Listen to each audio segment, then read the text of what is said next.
Gracias. Elvi, qué sorpresa. Paco. ¿Ya ves? Los caminos de Dios nos unen. Sí, Bien. sí. Convergemos en él, ¿verdad? Sí, así es.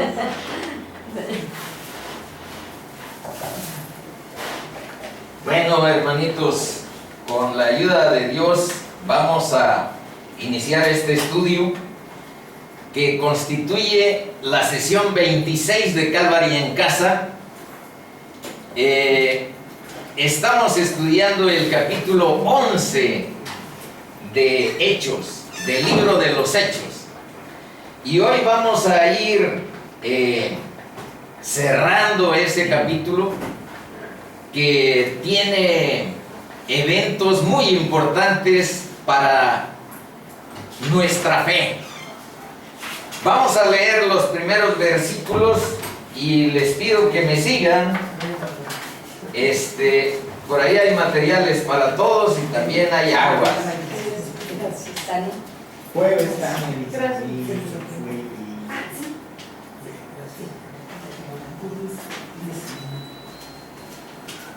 Ahora sí. Ya había empezado a hacerlo. Dice el versículo 21: y la mano del Señor estaba con ellos, y gran número creyó y se convirtió al Señor. 22. Llegó la noticia de estas cosas a oídos de la iglesia que estaba en Jerusalén, y enviaron a Bernabé que fuese hasta Antioquía. Cuando llegó y vio la gracia de Dios, se regocijó y exhortó a todos a que con propósito de corazón permaneciesen fieles al Señor. 24. Porque era varón bueno y lleno del Espíritu Santo y de fe, y una gran multitud fue agregada al Señor. Vean, hermanitos, que el Evangelio, en este caso, cuando llegó a una ciudad tan de reventón, tan de inmoralidad, tan oscura como Antioquía, que en cierta forma se parece a lugares que nosotros conocemos, de pronto cuando llega el Evangelio hay un gran número de gente que lo cree. Y si hoy en este lugar alguno decide a creer en el Evangelio, también va a suceder esto, porque el libro de Hechos no es concluso, no está concluido. Todos los libros de la Biblia tienen una conclusión, a veces terminan hasta en amén, o hay una pequeña oración y cierre. Solo el libro de Hechos es inconcluso, porque los hechos de la conversión de quienes creen en Jesucristo siguen suscitándose en el día a día, hoy mismo. Entonces, esa apertura a creer y convertirnos está abierta, como por ahí vamos a ver. Bueno, vamos a analizar esta frase para ir viendo esto de creyó y cerrándolo, porque en la sesión anterior ya vimos qué significa creer y convertir. Pero hoy vamos a ver con cierta profundidad qué significa que la gracia de Dios se ve. Que se ve. Bueno, entonces vamos primero a creer y convertir. Dice en Juan 5:24: el que oye mi palabra y cree al que me envió, tiene vida eterna y no vendrá a condenación, mas ha pasado de muerte a vida. Ahora, en este contexto del versículo 24 de Juan 5, ¿qué significa creer? Dice que el que oye mi palabra y cree que yo soy hijo de Dios y que Dios Padre me envió, por esa actitud de confianza y de fe al plan divino, tiene vida eterna, dice. Y no vendrá a condenación, mas ha pasado de muerte a vida. ¿Qué es creer? Tener confianza y fe en Dios. Tener una actitud en el corazón de entrega a nuestro Dios. De en vez de anteponer nuestro propio criterio, nuestra propia sabiduría, nuestro propio entendimiento por encima de lo que diga la palabra, tener una dependencia humilde, incluso humillada delante de la sabiduría de Dios. Sin esa actitud de humildad, de humillación entre nuestra sabiduría, yo también presumí de sabio.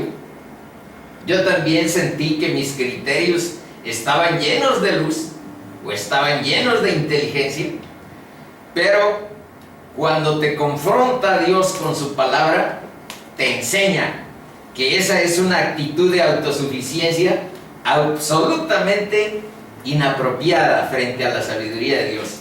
Entonces, ¿qué es creer? Es confianza y fe en Dios, una actitud de entrega, una disposición de depender de su verdad, y algo muy importante que Jesús siempre les dijo a quienes quisieran ser sus discípulos: sígueme. Niégate a ti mismo, toma tu cruz de cada día y sígueme. Ese seguimiento es la otra, el complemento. Y por supuesto, crear una relación en vez de una religión llena de escalafones, llena de obras, llena de mandamientos inventados por hombres. Eso aquí no lo vemos. Solamente la relación que la Biblia propone y postula. Ningún rito religioso enseñamos en este lugar. Vemos la verdad de la palabra y nos sometemos y tratamos de tener estas actitudes delante de ella. Bueno, ahora veamos qué pasó. Estamos en este tema de creer, convertir, y vamos a desarrollar con cierta profundidad qué significa que Bernabé, cuando fue a Antioquía, vio la gracia de Dios. ¿Se puede ver? ¿Qué significa eso? Bueno, pero antes de ver este tema de la gracia, vamos a analizar esto que dijo Pablo ya al término del libro de los Hechos. Dice: y como no estuviesen de acuerdo entre sí, al retirarse les dijo Pablo esta palabra: bien habló el Espíritu Santo por medio del profeta Isaías a nuestros padres, diciendo: ve a este pueblo y diles, de oído oiréis y no entenderéis, y viendo veréis y no percibiréis, porque el corazón de este pueblo se ha engrosado, y con los oídos oyeron pesadamente, y sus ojos han cerrado para que no vean con los ojos, y oigan con los oídos y entiendan de corazón, y se conviertan y yo los sane. Sabed pues que a los gentiles es enviada esta salvación de Dios, y ellos oirán. Por supuesto, no todos, nosotros somos los gentiles, pero no todos oímos la voz de Dios. Muchos, de todas maneras, como los israelitas, preferimos otras verdades. Preferimos lo humano y la gloria de los hombres, tener el reconocimiento de otros como nosotros, no importando qué tan errado sea nuestro camino. Bueno, ahora vamos a pasar a esta página que tiene las siguientes consideraciones. El libro de Hechos que estamos analizando, y ya vamos en el capítulo 11, tal vez podamos despuntar el capítulo 12, eso no lo sé. La semana anterior, en la parte introductoria mencionamos que a ver si lográbamos terminar el 11, y vean, todavía nos quedó un rezago, nada más que ahora metí otros puntos que era necesario. Dice que el libro de los Hechos refiere la continuación de la obra de Cristo por medio de su Espíritu. Pero esa obra, fíjense bien en esto, se hace por hombres y mujeres como ustedes y yo, que dan su testimonio y extienden el Evangelio a más creyentes que se convierten de sus caminos. ¿Cuáles son sus caminos? Pues nuestro estilo de vida que cada uno de nosotros tiene y defiende como que es el más correcto de todos. Bueno, pues con hombres y mujeres como tú y como yo, que somos vasos de barro en las manos de Dios, quiere esto decir que somos simple polvo moldeado por el gran arquitecto, y ese polvo es el que ayuda a que otros se conviertan de sus caminos al camino de Cristo Jesús. Él dijo: yo soy el camino, y yo soy la verdad, y yo soy la vida. Entonces, ahí solamente hay dos opciones: o Jesús estaba loco, equivocado profundamente, era un iluso, o era Dios y era la verdad y era el único camino y era la vida y es la vida.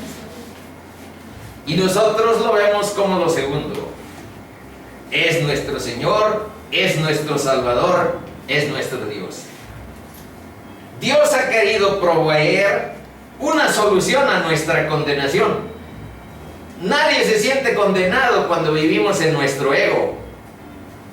Todos nos sentimos como que somos morales, como que somos pasaderos, pero vamos a ir viendo en el transcurso de este estudio que esa no es la verdad que la Biblia nos enseña, sino que nuestro pecado nos hace seres condenables y separados de Dios por el pecado. Y Dios ha querido darnos una solución a ese problema que nosotros a veces no reconocemos. ¿Cuál es el problema de mayor importancia en la vida social, en la vida cultural, en la vida política? La pobreza, decimos, la violencia, la delincuencia. Bueno, si vamos a la Biblia, nos va a decir que el problema de mayor importancia en tu vida o en nuestra vida social, comunitaria e individual es el pecado. El pecado que cada uno de nosotros tiene. Entonces, frente a esa realidad, es que Dios ha provisto una solución. Ha revelado el camino que lleva a la eternidad. Ha establecido una manera, no cualquier manera o la que a mí se me ocurra.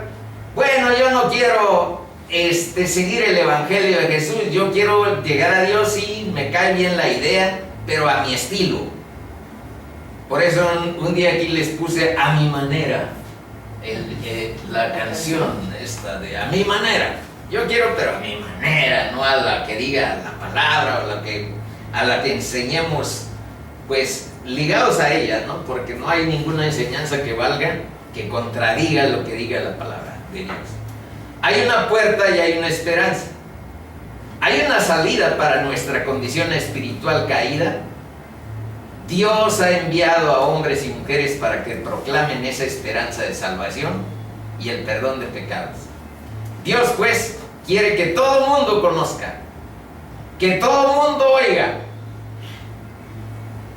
que todo el mundo medite y decida. ¿En función de qué? ¿Qué dicen las Escrituras? ¿Qué evidencias han transcurrido históricamente? ¿Cuál es nuestro propio testimonio respecto a estas verdades? Y una respuesta que nosotros damos inconsciente o conscientemente. ¿Rechazamos el Evangelio o lo aceptamos y tenemos fe en lo que constituye esa verdad? Que no es otra que Jesús, lo que enseñó, el que murió por nuestros pecados y por los tuyos, por los míos y por los tuyos, y que resucitó para darnos vida. Ese es, en síntesis, dicho de manera muy rápida. Bueno, Y el que tiene sed, venga. Y el que quiera, tome del agua de la vida. Es gratuita. La salvación que Dios propone no pasa por algún rito, no pasa por alguna cuota que hay que pagar. Es gratis para el que la recibe. Para Dios que la dio, le costó a su propio Hijo. Nuestra salvación es costosísima. Entonces, eso no hay que perderlo de vista. Seguimos. Página número 3. Dice algunas consideraciones. No importa el conocimiento que tengas del Evangelio. Ahorita vamos a ver un caso que está en la Biblia, a donde un sujeto en realidad no conocía nada del Evangelio, ni siquiera todo lo que aquí hemos más o menos enseñado, repetido, explorado en función de la palabra. No necesita uno conocer gran parte del Evangelio, no importa eso. Podría ser la primera vez que oyes: arrepiéntete, cree en el Señor Jesucristo y serás salvo. Dios nos ha oído, nos ha dado oídos para oír, ojos para ver, corazón para sentir este Evangelio. Lo que a estos judíos les pasó, nosotros tenemos otras posibilidades. El mismo Pablo hace mención en esta, dice: sabed pues que a los gentiles es enviada esta salvación de Dios, y ellos oirán. A eso nos estamos refiriendo. Bueno, entonces, este Evangelio no es de merecer, no es de ganar. No se trata de hacer obras y ahora sí merecer por unas obras que vi en la ley de Dios. Voy a merecer la salvación, o la voy a ganar, o se trata de hacer una serie de consideraciones sobre leyes o sobre preceptos. No es por obras. Aquí hay dos citas bíblicas que lo enseñan. Entonces, si no es por obras, ¿por qué sí es? El Evangelio de Cristo es por aceptación, por rendir tu vida a Él y por confianza, por la fe en lo que hizo en la cruz, por ti y por mí. Si no tienes confianza, si no tienes fe en que lo que sucedió en la cruz fue por la redención de tus pecados, entonces ahí falta una comprensión, ahí falta una aceptación, y sin esto no puede haber una conversión. Ahora veamos cuáles son los dos versículos en los cuales se dice esto que está arriba sustentado. No es por obras, sino por aceptación, rendición y confianza. Dice: concluimos pues, Romanos 3:28, que el hombre es justificado por fe, sin las obras de la ley. Y más abajo en Efesios 2, del 8 al 10, dice lo siguiente: porque por gracia sois salvos por medio de la fe, y esto no de vosotros, pues es un don de Dios, es don de Dios. Y ahí está: no por obras para que nadie se gloríe, porque somos hechura suya, pero no por obras, pero sí para después hacer buenas obras. Vean lo que dice después: porque somos hechura suya, creados en Cristo Jesús para buenas obras. Por supuesto que se trata de hacer mejores personas, por supuesto que se trata de ser radicalmente personas que tengan una moral diferente a la del mundo y que estemos más limpios delante de Dios. Pero eso lo podemos hacer con el poder del Espíritu, las cuales Dios preparó de antemano para que anduviésemos en ellas. Esas buenas obras tienen que ver con los frutos del Espíritu. Y ahora vamos a analizar esto de que no importa tanto el conocimiento que tengas del Evangelio. Vamos a leer un caso que está en la Biblia, en Lucas 23. Analicemos. Y uno de los malhechores que estaban colgados con Cristo, están allá en el Gólgota, hay una cruz en medio donde está Cristo y a los lados hay dos malhechores que están acompañándolo. Bueno, y uno de los malhechores que estaban colgados le injuriaba a Cristo, diciendo: si tú eres el Cristo, sálvate a ti mismo y a nosotros. Pero hubo otro que tuvo otra actitud. Uno de los dos, Mateo y Lucas dicen que eran ladrones. Aquí no, Mateo y Marcos. Aquí en Lucas dice que son malhechores. Bueno, pues uno de los dos malhechores dice: respondiendo el otro, le reprendió a este que le estaba injuriando y diciendo: sálvate a ti mismo si tú eres el Cristo, y a nosotros, pues de paso también bájanos de aquí. Y vean, respondiendo el otro, le reprendió diciendo: ¿ni aún temes tú a Dios estando en la misma condenación? Nosotros a la verdad justamente padecemos, porque recibimos lo que merecieron nuestros hechos, mas ningún mal hizo. Y dijo a Jesús, fíjense lo que le dijo este malhechor: acuérdate de mí cuando vengas en tu reino. Entonces Jesús le dijo: de cierto te digo, que hoy estarás conmigo en el paraíso. Ahora, ¿qué hizo este ladrón?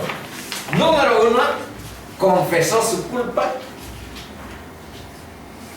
y aceptó que la sentencia por sus pecados era justa. Vean, dice: nosotros a la verdad justamente padecemos porque recibimos lo que merecieron nuestros hechos. En otras palabras, yo reconozco que soy pecador y lo que me está pasando es simple justicia. Reconozco mis pecados. Y hay otro momento. Dio un testimonio de la santidad de Cristo. Fíjense dónde. Dice: mas ningún mal hizo. Y ese es el cumplimiento del Evangelio para este sujeto que no sabía gran cosa, pero tuvo esa actitud de arrepentimiento y de reconocimiento del Señor. Ahorita vamos a ver que esta traducción, con todo lo buena que es esta traducción de Reina Valera 60, en este verso que es el 42, algo faltó. Vamos a ver en dónde está. Fíjense, esto que está arriba es la escritura original, está en griego. Esta es la transliteración más aproximada y más literal. No está afinada, no está pulida la traducción. Pero ¿a dónde fallaron los de la Biblia Reina Valera 60? Veamos a dónde. Miren, dijo, está traducido el 40, y dijo a Jesús: acuérdate de mí cuando vengas en tu reino. Y aquí se puede leer lo siguiente: y decía o estaba diciendo a Jesús: seas recordado de mí cuando... Señor, esto es lo que le faltó. Señor, dice, estaba diciendo a Jesús: seas recordado de mí, Señor, cuando entres en el reino de ti. Y yo digo que lo que le faltó a esta traducción para ser perfecta es: y dijo a Jesús: Señor, acuérdate de mí cuando vengas en tu reino. Esta palabra nos indica que hubiera reconocido o que reconoció el señorío de Cristo.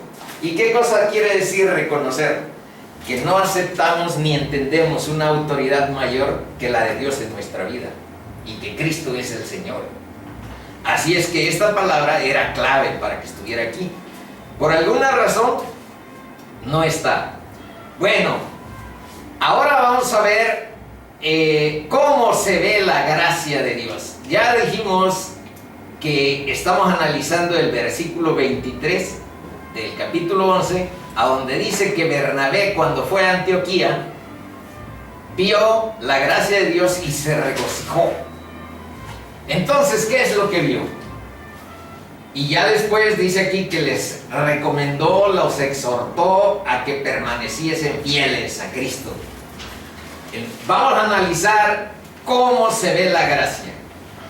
Primero, en la segunda carta de los Corintios, capítulo 9, versículo 15, dice este verso tan chiquito: gracias a Dios por su don inefable. Y ahí acaba el capítulo 9. Y yo nada más recogí lo siguiente. En el original, en el griego, esta palabra significa indescriptible. Aquí está inefable, que quiere decir lo mismo, más o menos quiere decir inefable e indescriptible. Quiere decir que la gracia, que es lo que estamos analizando, es un don, una dádiva gratuita de Dios que no se puede entender, que no se puede explicar con palabras humanas, que es indescriptible. Demasiado bueno para nosotros. Que Dios nos haya dado la salvación, que Dios nos haya dado la esperanza de vida eterna, gratis y sin ninguna, ¿cómo les diré? Arrepentimiento. Situación, no, el arrepentimiento es necesario, pero quiero decir, con alguna condición especial. Eso es. Entonces, vamos a ver aquí que el mejor regalo de creer en el Evangelio, tener fe en Cristo y aceptarlo como Salvador y Señor, aquí está. Como Salvador todos lo queremos, pero como Señor se opone a nuestro egocentrismo. Preferimos ser guiados por nuestro ego, no por la palabra de Dios, por el Espíritu y por el señorío de Cristo. Aquí sí hay algún problema, por eso les decía, a mi juicio, a esta traducción de Reina Valera 60 le faltó esta palabra: reconocimiento del señorío de Cristo. Bueno, seguimos. Dice que la gracia es un escándalo para todas las personas. Fíjense por qué, hermanitos. ¿Por qué escandaliza el don, la dádiva gratuita de Dios a las personas? Porque todos pensamos que podemos lograr las cosas por nuestro esfuerzo, por nuestra disciplina, por nuestra aplicación, nuestra dedicación. Y ciertamente es muy importante disciplina, esfuerzo, pero ¿saben qué? Cuando se trata de la salvación y de la obra de justificación de Dios, todo eso no alcanza. Entonces hay estas tendencias entre los humanos que no aceptamos que la gracia de Dios nos llegue, que el perdón de pecados y la vida eterna, que la justificación en Cristo o por Cristo sea en nuestra vida. Primero hay libertinaje, pensando, escondiendo en un verso de Romanos que dice que donde abundó el pecado, sobreabundó la gracia. Bueno, entonces, por la gracia de Dios podemos hacer lo que queramos. Echemos cualquier vida, y eso obviamente no es.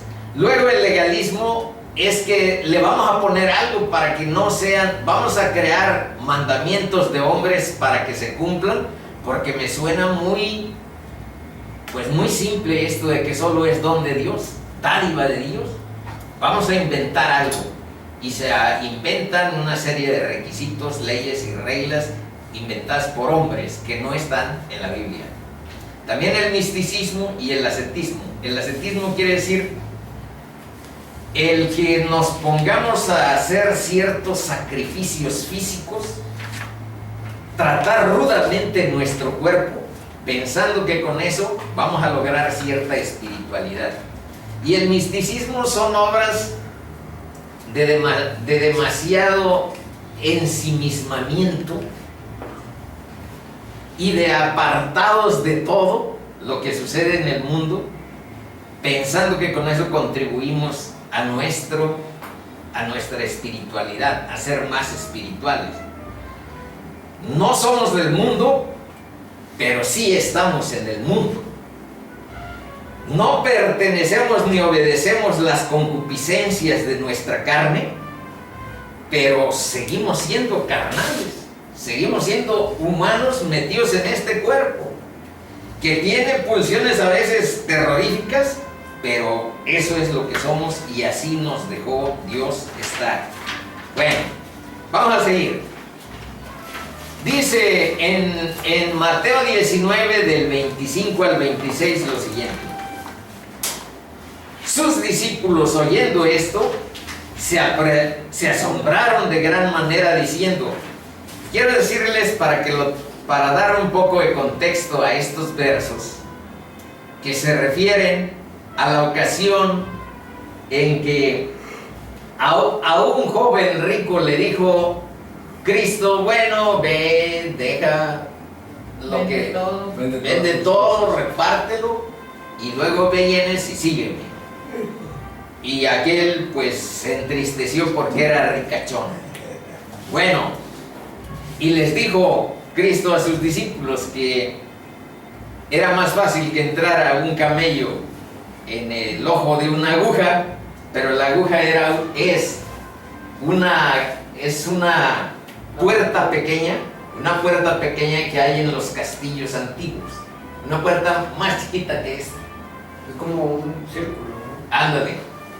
Esa era la aguja. No se trata de una aguja de hilar, se trata de una puerta de un castillo que por la que pasaba gente. Pero Cristo les dijo, es más fácil pasar un camello está más grande que nosotros, por el ojo de una aguja, a que un rico entre al reino de los cielos. Hay cierta desventaja a veces para quienes tenemos en nuestra mente la avaricia, la ambición y ciertas consideraciones como pensando que eso es lo máximo en la vida. Bueno, dice, sus discípulos oyendo esto se asombraron en gran manera, diciendo, ¿quién pues podrá ser salvo? Si estás diciendo que los ricachones más fácil que entre un camello. Y mirándolos Jesús, vean lo que les dijo. Les dijo, para los hombres esto es imposible. Por eso les decía hace rato, nosotros estamos acostumbrados a que en nuestra sabiduría, en nuestro esfuerzo, en nuestro entendimiento tenemos la solución. Pues aquí vean lo que dice Jesús. En lo que se refiere a la salvación, todo lo que hagamos de disciplina, de esfuerzo, de eso, es imposible. Para eso Dios dispuso un camino, y Cristo es el único camino. Entonces, es cuestión de que aceptemos por fe lo que la palabra de Dios dice, y entonces vamos a encontrar que esto es armónico con nuestra vida. Para los hombres esto es imposible, mas para Dios todo es posible. ¿Por qué no puede ser entendible para mucha gente estas verdades del Evangelio? Pues porque mucha gente, para entender las cosas de Dios, pretende poner primero sus propios principios. Entonces aquí está el humanismo. Ustedes y yo hemos sido, ¿cómo les diré?, adeptos, hemos estado adheridos a esa filosofía. Hemos sido hasta profesores y defensores del humanismo. Bueno, ¿en qué consiste en este caso? En una moralidad propia. Yo sé mis juicios, yo sé mis límites, yo sé mi ética, yo sé mi moral, cómo portarme bien. Considero mis conceptos, mis conocimientos, mi propia personalidad. Pero ¿saben lo que dice la Biblia? que aún tus buenas obras están teñidas de pecado. El egoísmo, entre otras cosas, significa: primero me tengo que dar satisfacción a mí, si no, ¿dónde queda mi autoestima?, dicen los psicólogos. Entonces, ciertamente, este camino del humanismo está entintado por el egoísmo y por el orgullo. ¿Y qué dice la Biblia? Dice que la ley por medio de Moisés fue dada, pero la gracia, lo que estamos analizando, y la verdad vinieron por medio de Jesús al mundo. Y no envió Dios a Jesús al mundo para condenarlo, pues ya estábamos, o ya estamos sin Él en ese plan. No lo envió para condenar al mundo, ya estaba condenado el mundo sin Él, sino para que el mundo sea salvo por medio de Él. Eso dice la palabra. Ahora, primeras conclusiones de esto que vamos a ir cerrando del capítulo 11. Dice: ser cristiano, y esto me estoy adelantando un poco al mismo tiempo que articulando lo anterior. Ser cristiano no es solo un credo, sino una nueva creación, regeneración, resurrección de nuestra vida. Somos una nueva creación para vivir en Cristo. Llevas un poder, si eres cristiano, que es primeramente revelación. No es poder al estilo de aquello que se exhibe, que se restrega a los ojos de los demás para ganar la admiración. Eso no es poder frente al pecado, poder frente a la oscuridad. Eso es ante todo. Llevas un poder que es primeramente revelación. Entiendes la palabra de Dios. Te da dirección y fundamentalmente por medio de la palabra de Dios te habla y enseña. Eso es la segunda característica. Y permanecer buscando, esa es la tercera, permanecer buscando la voluntad de Dios en tu vida y con tu vida. Ya hemos vivido chorro de años haciendo nuestra propia voluntad, demeritando y rechazando la voluntad de Dios en nuestra vida. Buscarla y cumplirla es el nuevo cometido de nuestra existencia. Eso es ser cristiano en términos generales. Ahora vamos a hacer un autoexamen. No vino mi hermanita Sara, pero aún con los que recién se incorporaron, tómenlo como reflexión, estos 7 puntos, porque no hay exámenes en una escuela bíblica, hay autoexamen. Eso sí dice la palabra: examinaos si estáis en la fe. Bueno, vamos a ver la primera. Número 1 del autoexamen. ¿Crees en esta parte que el Señor Jesucristo, en esta tarde, hoy, aquí y ahora, pero no con la coordinadora? Yo pensé que... ¿Crees en esta tarde,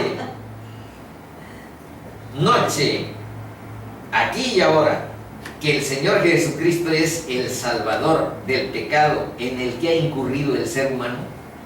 Vivimos en un mundo de corrupción, de violencia, de maldad, de perversión. ¿Crees que hoy que Cristo es el Salvador del pecado en el que ha incurrido el ser humano?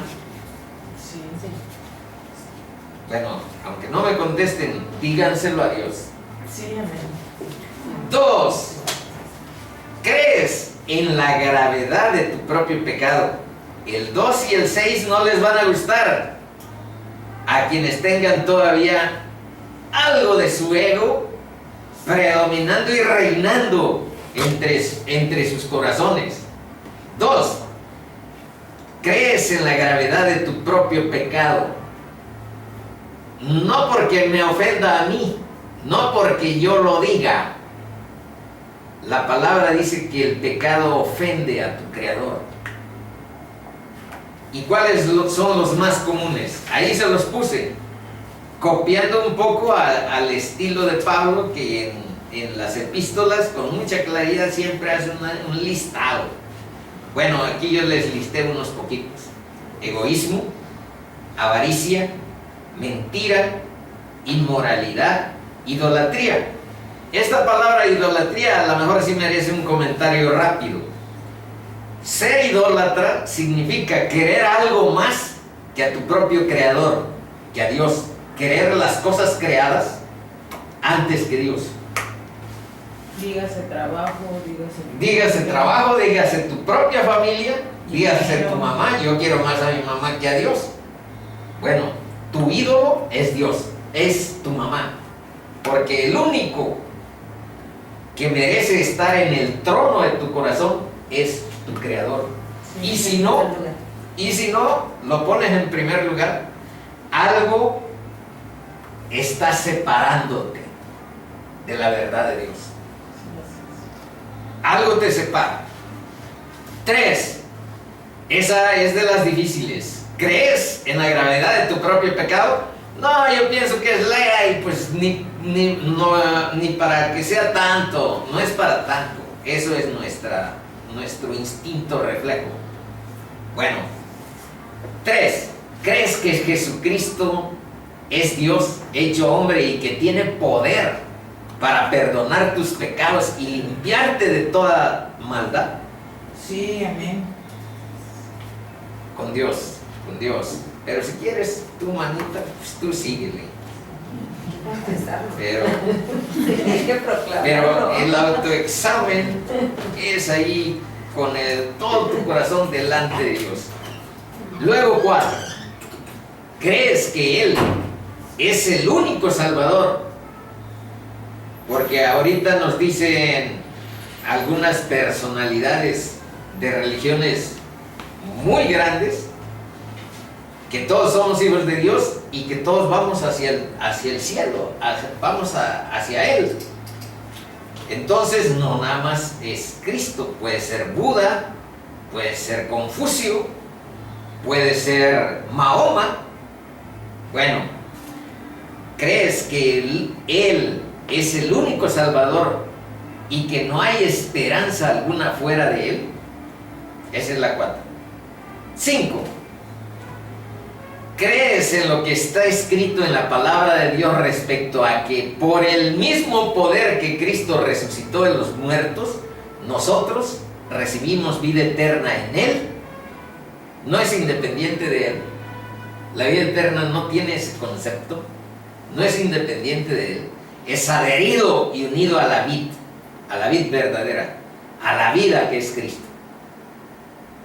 Y nacemos a nueva vida. Esa es la resurrección. Esa es la regeneración de nuestro ser. 6. Esta es otra de las difíciles. ¿Crees que no puede haber otra prioridad? Otra prioridad. No, pues yo quiero mi carro. Yo tengo en plan un negocio, para hacerme ahora sí efectivo, de a millones voy a ganar. Bueno, esa es tu prioridad, tal vez. Pero piénsalo. ¿Crees que no puede haber otra prioridad que resolver con Dios nuestro pecado?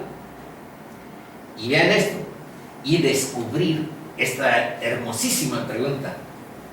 ¿Cómo conseguir la victoria de la vida frente a la muerte? ¿Cómo conseguir la victoria de la vida frente a la muerte?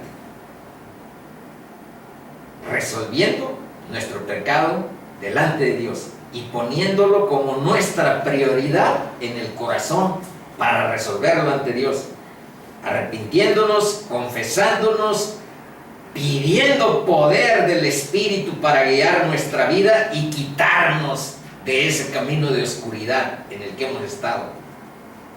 Esas 6, hermanitos, es para que la analicen. 7.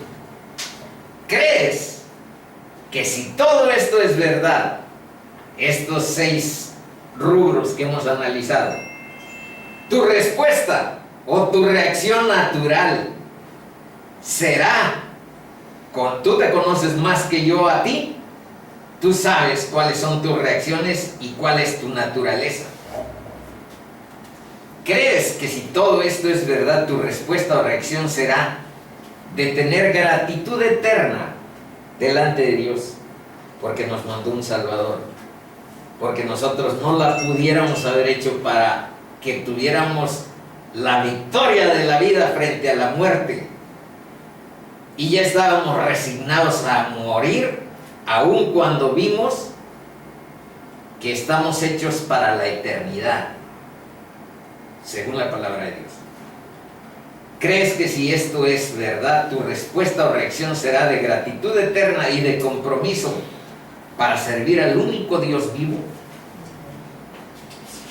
Analícenlo, y si ustedes le contestan delante de Dios que sí, bienvenidos, bienvenidos hermanitos. Eso es ser cristiano. Bueno, ¿cómo se ve la gracia? 3 rubros. Vamos a ir analizando 3 rubros. 1. Estar apartado del pecado, ya no es cautivo de su dominio, se quebró la estructura del dominio y del deleite, te da vergüenza tu pasado, tu caminar oscuro. Pero ¿sabes qué?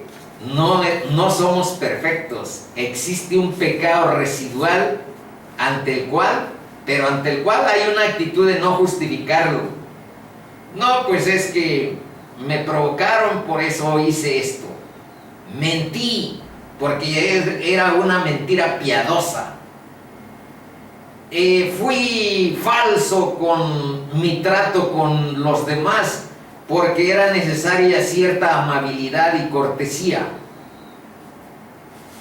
Eso es justificarlo. Eso no se hace. Se lleva ante Dios para pedir perdón y poder del Espíritu para cambiar otras áreas de oscuridad. ¿Dónde se dice esto?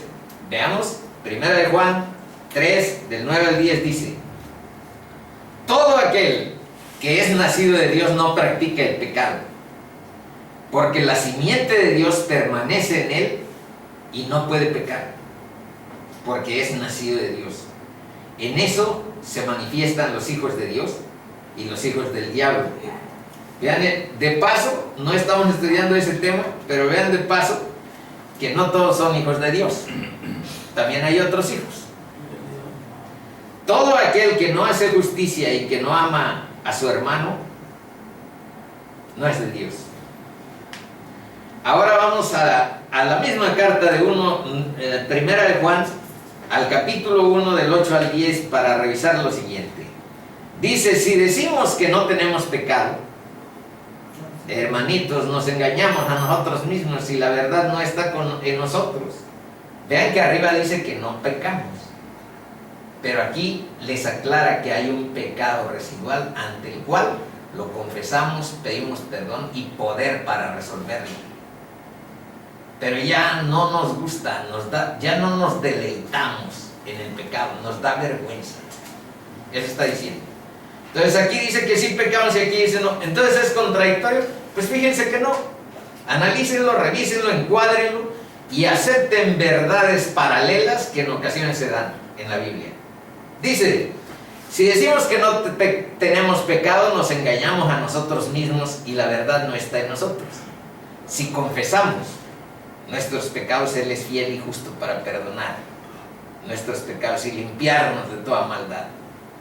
Si decimos que no hemos pecado, le hacemos a Él mentiroso y su palabra no está en nosotros. Segundo, un convertido a Cristo se santifica. Vamos a ver qué significa eso, porque si nos ponemos, por ejemplo, en lo que dice la religión católica, sin querer agredir a ninguno que profese ese culto, bueno, ahí santificarte, el primer requisito para santificar tu vida es que te mueras, porque ahí solamente se consideran santos, pues personas que ya se murieron. Y bíblicamente eso no es así. Bíblicamente significa estar apartado para los propósitos de Dios. Pero vamos a ver más lento. Se aparta de los afanes protagónicos de su carne y de seguir el sistema de valores del mundo. Eso es santificar tu vida. Apartarte y no estás siguiendo el sistema de valores del mundo. Has muerto a vivir para ti mismo, a tus ambiciones, a tu egoísmo, a tu altivez, a tu orgullo, y busca tu corazón gustoso hacer primero la voluntad de Dios, que es buena. Eso está en Romanos, es agradable y es perfecta la voluntad de Dios.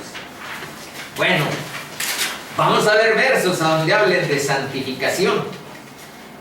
La más dura es esta de Hebreos 12:14. Empecemos por la más dura.